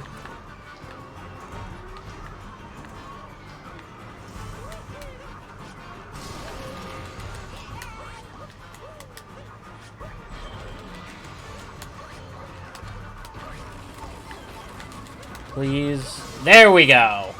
I will take third try. Okay. That is a very hard boss fight, so I will take that. As you can tell, if you touch it at all, it's game over. It's very easy to get flung off the top there with the damage because of momentum stuff. So, yeah, I will take that. Just abusing the fact that it can actually stay on the Harriet bubble safely so I can get the topper hit. Or the spear hit, my bad. The third hit. And this Pokey is still alive, so you have to dodge at the very end there. I think if I play main clean, we might be able to eke out a PB here.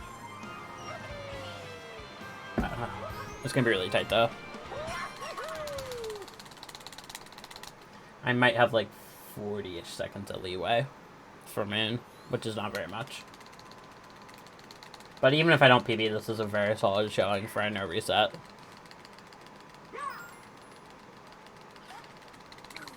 I will not complain about this run at all. First try Cloud and a third try mech is very, very good. Practice definitely paying off.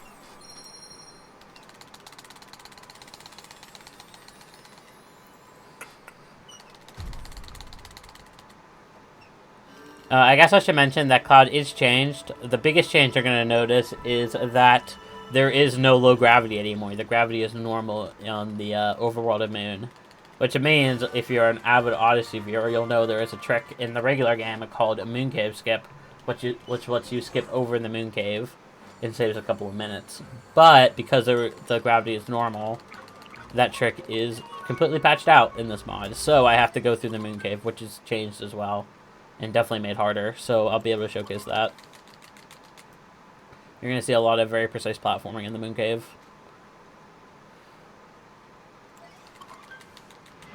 Also, I think the overworld looks a little bit different. Not super different, but yeah. There's also one less cutscene there. I don't know why, but it always throws me off. I'm always mashing plus right there because in the normal game there is a extra cutscene after you come out of the Odyssey, but it doesn't exist in this mod, and I have no idea why. Maybe it was crashing the game or something. I don't know. So Skeletron removed it. Who knows? But it is a time save technically, so I will not complain. Also, no rocket flowers here. So I have to go the intended way, which is over here. And then into Moon Cave we go. I probably don't need this checkpoint, but I'll grab it just in case. Just on the off chance that I need it.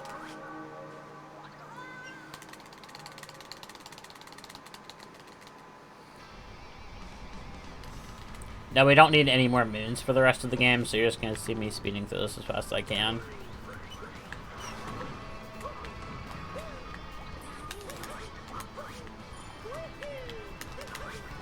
Using these pillars to skip over all this beginning stuff. Okay, good cycle. And then I need to capture this tank. Oh, thank God that tank killed that dry bones, because that dry bones is usually an issue. That was really lucky, actually. Oh, good bonk. I definitely took the controller to home cap in there, but whatever you say, video game. And then just some platforming, because if you hit that button, the platform moves at Mach 8, so you can't really ride it. Oh, long jumping this way. Oh, am I dead? I should not be dead here. I don't believe. Okay. Okay. Oh, I am dead. Whatever. We go again. That sucks. I was too far away from the wall whenever I cap stalled. Not a big deal. I try again. This is not usually a part I die on, but that's okay. Just get to see it again now. Get to see all the fun platforming again. And that wire will stay open this time, so I don't have to shoot it. Oh, I tried to bounce on his head.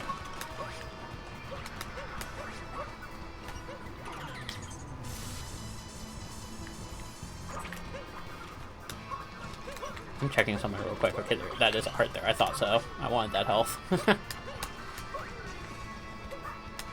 Oh, this guy's in my way this time because I grabbed the health. I'm on a different cycle. I'm gonna go over here this time. I played a little bit safer. And then I'm just gonna wait this cycle out and then do a ground pound jump. Oh, okay. What happens there is if you get a ledge grab and then fall over the ledge, you're completely locked out of all your movement options.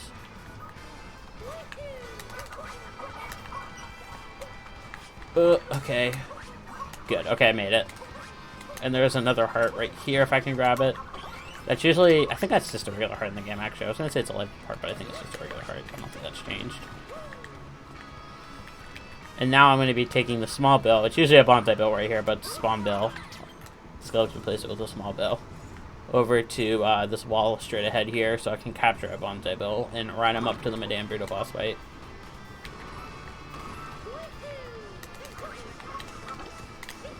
Or I'm gonna die because I didn't get a rainbow spin. That's fine. This is a messy moon, but that's okay. I'll still be below estimate. Not a big deal.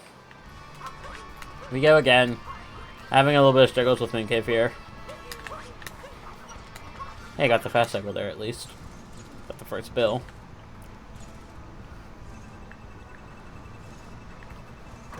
Okay, that'll work. I think I'm just going to wait for the bill to get closer this time. I tried to do a little bit of a time save last time by capturing the bill early, but that's okay. We'll just wait.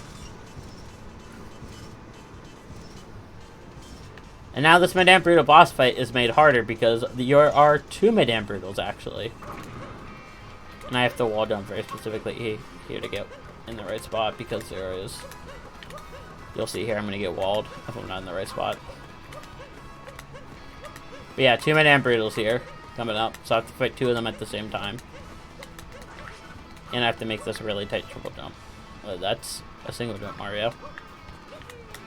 I think that might be it. Yeah, there we go. First try. Okay, two Madame Brutals.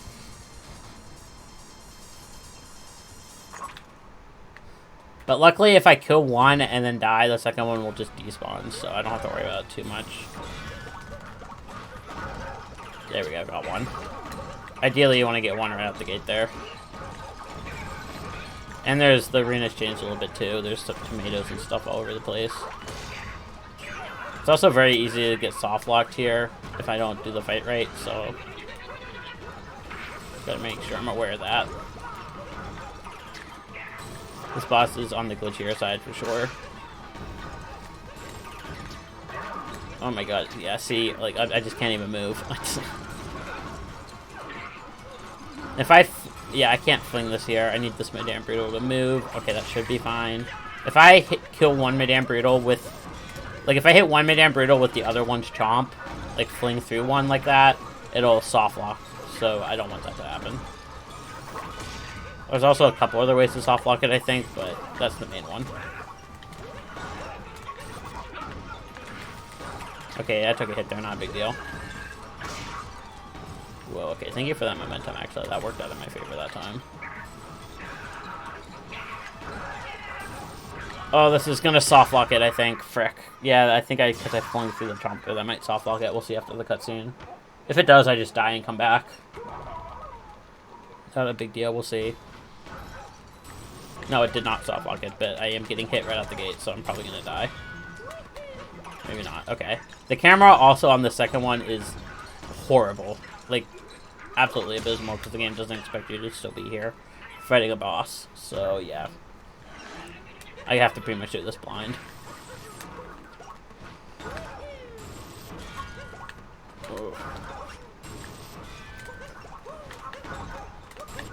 Okay, scary. I thought I was taking a hit there. Okay, just please let me kill you. That would be appreciated if you will just cease to exist. Okay, please don't spawn me in poison here. I'm gonna spam Cappy just in case I spawn in poison. Maybe I can survive. I don't think I will, though. Okay, yeah, good thing I did. There was poison, like, right next to me there. Okay, made it through that point, Deathless. I will take that. Now on to Bowser, which you might think is really hard, because Bowser was really hard, but Bowser in this kingdom is actually pretty easy. So I will not complain about that. Just gotta roll up to the chapel here and go meet Bowser. I will say escape is definitely hard, though. This is... Cloud and Mac are the two hardest boss fights, but this kingdom is the hardest kingdom in the run, for sure. It is definitely a gauntlet of a kingdom.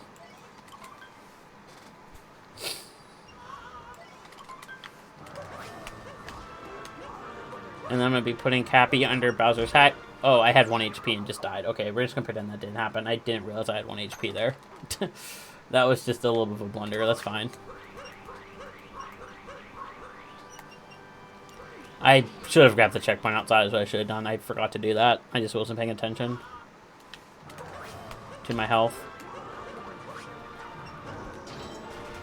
I'm going to let him jump actually here. I'm going to do a little bit of something different here. A little bit slower, but it's okay. That's fine.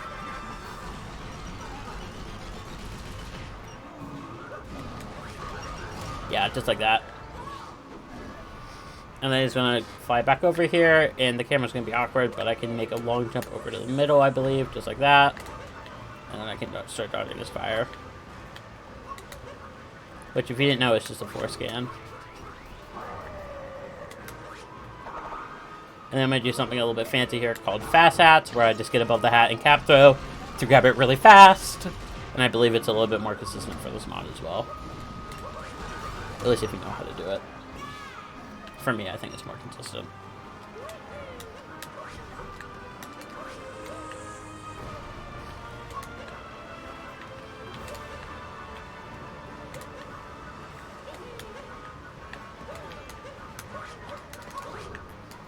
And then doing it again here, but with a damage boost to make it more consistent.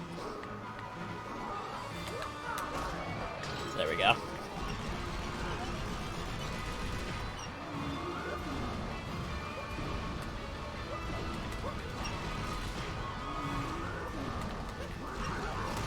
And just like that, the fight's over.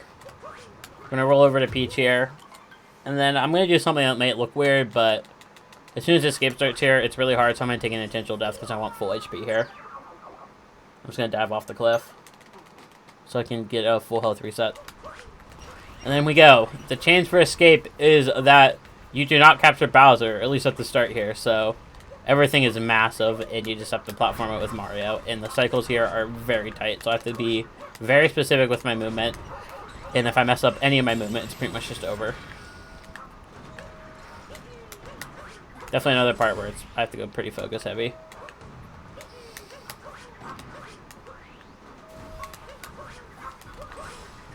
That should work, I think. Maybe it was a little bit slow.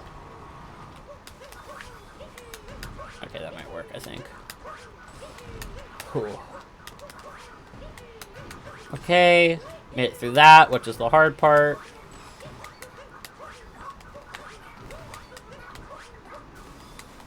Oh, lost a little bit of height there, that's fine. And then I have to do a little bit of a risky jump here to capture that Peregrine, but with Cappy. And then the reason I want full HP here is because this 2D section is made significantly harder than the base game, and I'm probably going to be taking a lot of hits. So, yeah.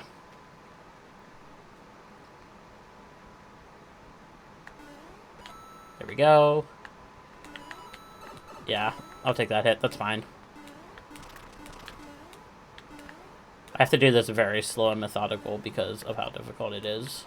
Now, this isn't something most people do, but there is a health in this question mark block up here, so I like to grab it for consistency. That's fine. Okay, I should be safe here. I should be in the clear. Good. Okay, final bit of the run here. Capture Bowser. And escort Peach. Oh, rock there. I don't know why, but the camera fights you right at the start there. The camera's not good. It's kind of you just kind of got to know that.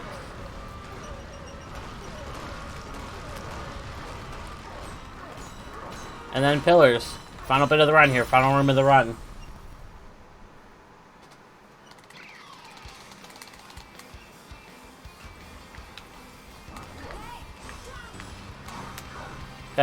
Like I said, this one's chance as well. Gotta do some tight platforming. Typically, you want to knock these pillars down with fireballs, but it's kind of hard. There's a lot of stuff that gets in your way, so I'll try, but it usually doesn't work out in my favor. Should be able to get 1 or 2 off here. Yeah, it looks like just 1.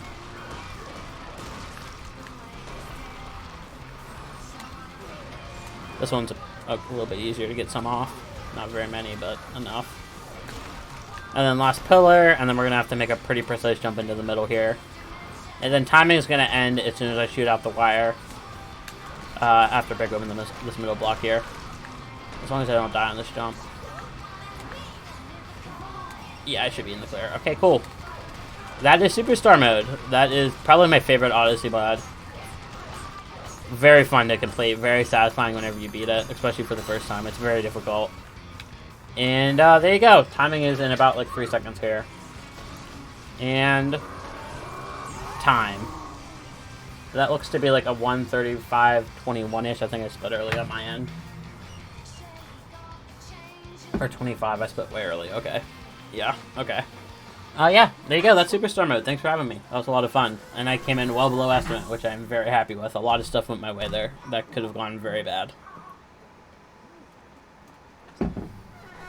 So, yeah.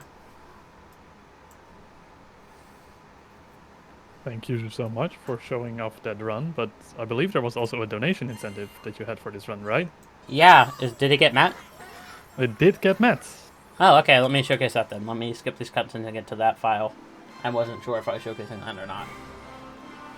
Well, but this one, it has been met. So everyone, thank you so much for the donations towards that. I'm going to show off... I'm going to show off Dark Side, which is something I haven't even done in this mod until like 3 or 4 days ago. I did it for the first time 3 or 4 days ago, preparing for this incentive. I forgot it was a thing in this mod. I forgot that Skullux actually changed it, so I gotta skip through a couple cutscenes here and then I can load a file for it. But yeah, the big change with Dark Side is that you're going to be fighting all 4 Brutals in the same arena at the same time, and you do not have low gravity to your advantage. So I practiced it a lot. I came up with my own consistent strategies. I don't think anybody really attempted to do this in a speedrun fashion before that's Dark Side, at least that I know of, so I had to come up with all these strategies on my own. It's going to be very chaotic, and I'm going to try my best to commentate and explain it, but if I'm a little bit quiet and focused, please forgive me. I'm going to be trying my best here to get this on the first try. Okay. So, as soon as we load up this file here, we'll be able to get into the boss fight. And I am going to be going out of my way to grab the life apart because I am not going to be able to do this without it. There is no way in heck that I'm going to be able to do that. And I'm going to be showing off the Mecha Brutal boss fight as well. Hopefully I can get both of these first try. They weren't too bad in practice. We'll see what happens.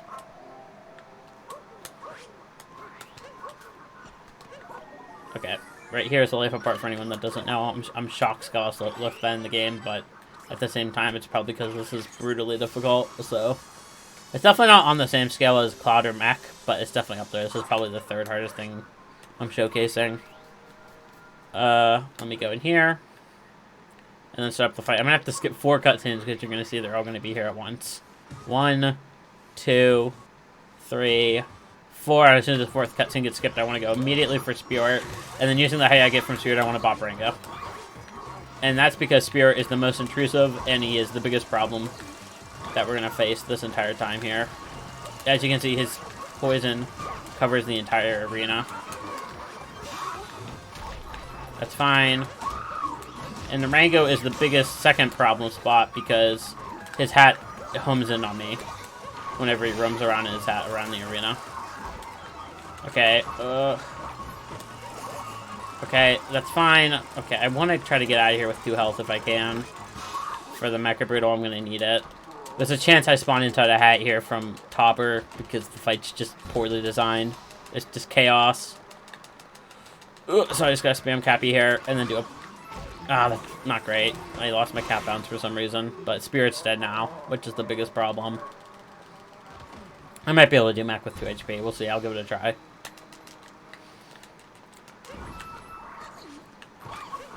And then Topper's the next most intrusive one, so we get rid of him. I just get rid of who's the biggest problem spots are here, who caused the most chaos in the arena. That's how I determine what bosses to do in what order.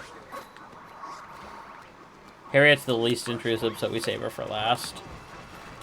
I might die here. I'm on 1 HP. We'll see if I can make it out alive. It's going to be very scary. Oh my god. Ugh. There is a fast shot that I could do, but it doesn't really work in this. I haven't found a way to do it, so I'm just dodging the hats. That's what I found works. Topper should be dead, I think. Okay, and I should have to just fight Harriet now, which is not bad on 1 HP.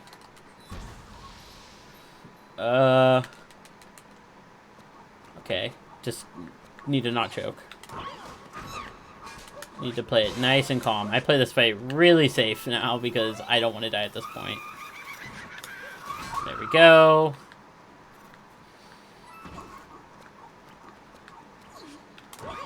Okay.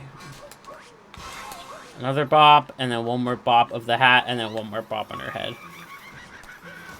There we go, staying far away so I don't get hit by the explosion of that bomb. Okay. There we go, first try for all 4 burritos. Now I'm going to have 1 less HP than I want, because I am going to get a health refill. I'm going to get 1 HP back between these fights and mech, so I'm going to be 1 HP down. But I should be fine if stuff goes my way, let's hope. Let's just hope I get a little bit lucky and I don't get screwed by hitboxes. Mech is the same that we saw in Bowser's, except I do get low gravity to my advantage, luckily. Because it's technically on the surface of the moon, which still has low gravity on Dark Side. Typically Toad's there, but he's gone. I'll showcase Toad after I kill this mech here. But, yeah. Same mech as Bowser. I can't touch it at all, so I'm going to have to use the Hammer Bro to start out here.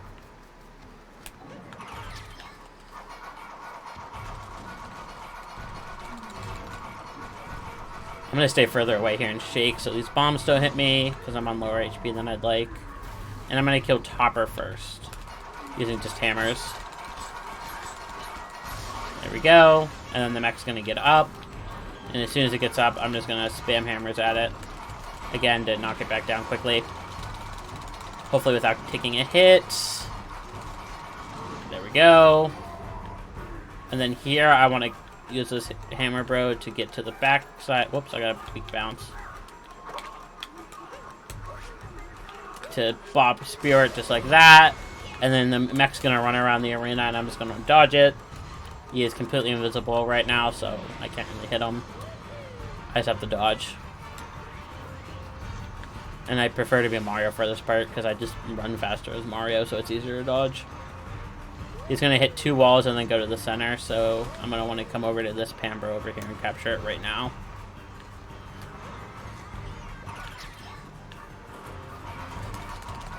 And I'm going to knock this guy down as fast as I can, so the danger noodles don't spawn. I'm going to get... Oh, that's a weak hop. Give me a big hop, guy. There we go.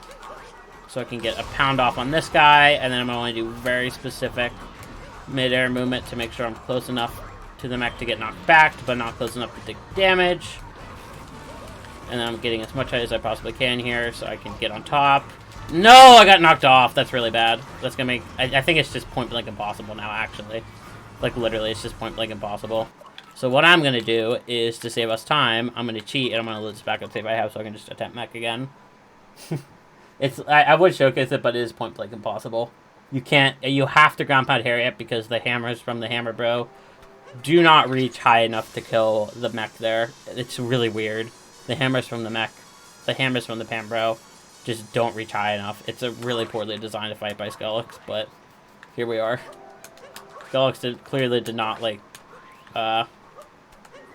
triple check to make sure it's, like, even possible.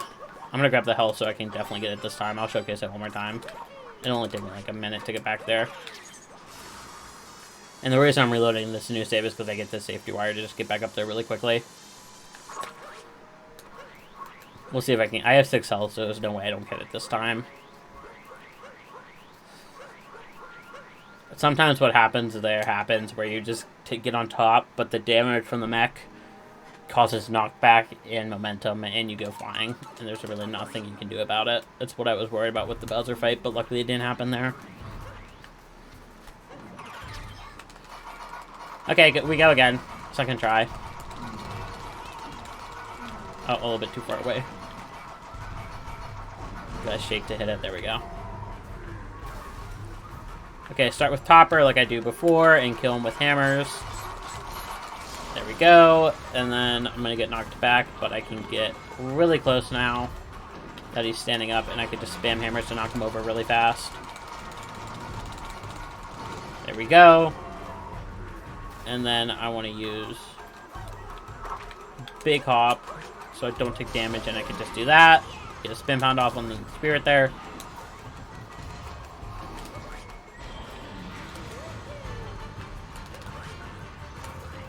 Now we dodge.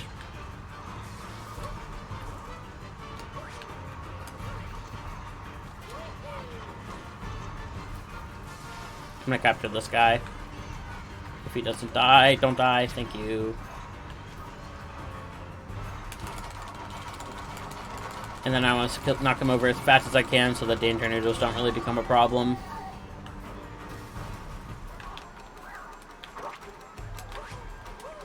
There we go, and we're back.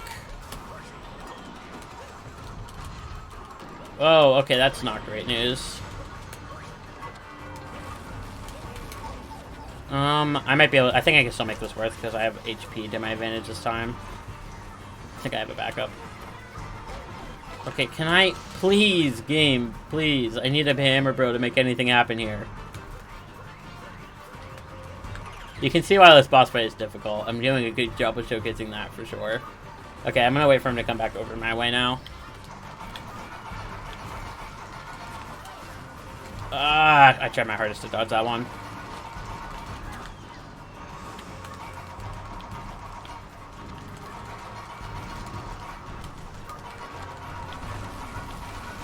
Okay, there we go. Come on. Okay, I think I can just abuse damage here to get this one. Yeah, low gravity and damage, and there we go. A lot easier with more HP. But yeah, you can see the pose it does there. You just can't get the hammers up top, and if I have 1 HP, I can't damage boost like I did there to kill the mech. But there you go, that's Dark Side. Took 2 tries, but that's okay. Not a big deal. Definitely something you can do in 1 try for both, but it's very hard. But yeah, that's the donation incentive. Thanks for showcasing that. But before I go, I do want to showcase where Toad is, because I think it's funny. It'll take me like 30 seconds after this cutscene. I think it's really funny. So I just want to let this cutscene play. And I guess while this cutscene plays and while I get to Toad, I'll take this opportunity to shout out my own stuff. I do Odyssey all the time, pretty much, over on my Twitch, CheeseJay. Right now, I'm mostly streaming on weekends because I'm busy during the week with college stuff. But on the weekends, I do try to stream Odyssey speedruns. This week, I've been very focused heavy on Superstar mode for this showcase. But yeah, I've been starting to get into Altmans again, which is one of the longer categories for Odyssey. But over here, if you want to find Toad, because this is the last moon that's related to the boss rush, I might as well show it. You might have noticed that there were no barrier walls around the mech fight like in all the other fights in the base game.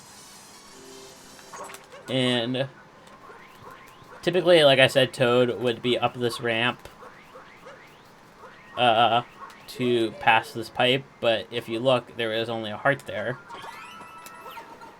like I showcased earlier. And like I said, there's no barrier wall, so I think you know where I'm going with this. I have to wait for this cutscene, and then we could just roll. And oh no! We can fall down here, and there's Toad. Hello, Toad. This guy will give you a moon. But yeah, that's all for me. Thanks for having me. That is the donation incentive. Thanks for meeting it. I had fun showcasing it, and I had fun showcasing Superstar mode. Thank you so much for showing it off. It was very, very impressive to see, so I'm very glad that you were able to both do the run and show off the incentive. I had a blast watching it. Thanks again so much for running, and we'll quickly go into an intermission to prepare for the next run, which is going to be Hardcore's Corpse Uprising by Anti-Aaron. The Sayuri blindfolded. It's going to be a very good one, so make sure to stay tuned. Like I said, gonna go into a quick intermission here, and after that, we'll be right back. So stay tuned.